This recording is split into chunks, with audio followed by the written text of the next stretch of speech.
अर्जुन कह रहा है, क्या कह रहा है? तुम ही वायु हो, तुम ही अग्नि हो, चांद हो, जल हो, तुम ही सबके मूल हो। मैं बार बार तुम्हें प्रणाम करता हूँ। बच्चों देखो, जब अर्जुन कह रहा है तो वह समझ गया कि सब कुछ एक ही चेतना का रूप है, अलग नहीं। जल अलग नहीं, चांद अलग नहीं, सब में एक ही जीवन बह रहा है। जैसे हवा तुम्हारे फेफड़ों में, अग्नि तुम्हारे पेट में जो खाना पचाती है, जल तुम्हारे खून में और चांद तुम्हारे मन में शांत और ठंडा। तो फिर भगवान कहाँ बाहर हुए? सब कुछ वही है, यही अद्वैत है, दूसरा कुछ नहीं। सब एक ही है। एक गांव में बच्चा था, वो हर चीज को अलग समझता था। ये सूरज है, ये पानी है, ये मिट्टी है।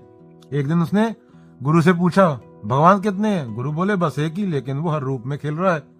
तो बच्चा बोला, कैसे? गुरु ने कहा, जब तुम मिट्टी में पेड़ लगाते हो तो मिट्टी उसे जन्म देती है, सूरज उसे गर्मी देता है, बारिश उसे पानी देती है, लेकिन सब मिलकर एक ही जादूगर का काम करते हैं, जीवन का। तो बच्चा हंस पड़ा, मतलब भगवान छुपन छुपाई खेल रहे हैं? गुरु ने कहा, हाँ बेटा, और तू भी उसी खेल का हिस्सा है। बहुत समय पहले भारत में एक महान राजा हुए, सम्राट अशोक। बहुत युद्ध जीते, लेकिन एक दिन कलिंग का युद्ध हुआ। सैनिक, घोड़े, हाथी सब घायल थे, मरे पड़े थे। अशोक ने यह दृश्य देखा और क्या हुआ? रोने लगा।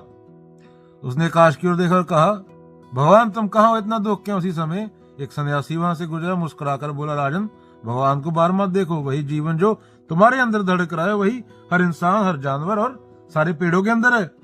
जब तुम किसी को दुख देते हो तो दुख खुद को ही पहुंचाते हो। अशोक शांत हो गया। उसने देखा एक सैनिक घायल दुश्मन को पानी पिला रहा है। अशोक को लगा, यही तो भगवान है, दया करो ना जीवन में। उस दिन के बाद अशोक ने युद्ध छोड़ दिए, पेड़ लगवाए, अस्पताल बनाए, लोगों को करुणा सिखाई। बच्चों, अब उसे समझ आ गया, भगवान किसी मंदिर में नहीं, हर प्राणी में, हर सांस में बसते हैं। तो बच्चों, क्या सीख मिली?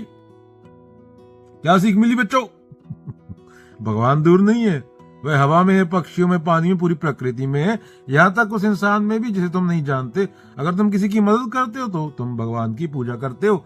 दिया जलाने से पूजा नहीं होती, घंटा बजाने से पूजा नहीं होती।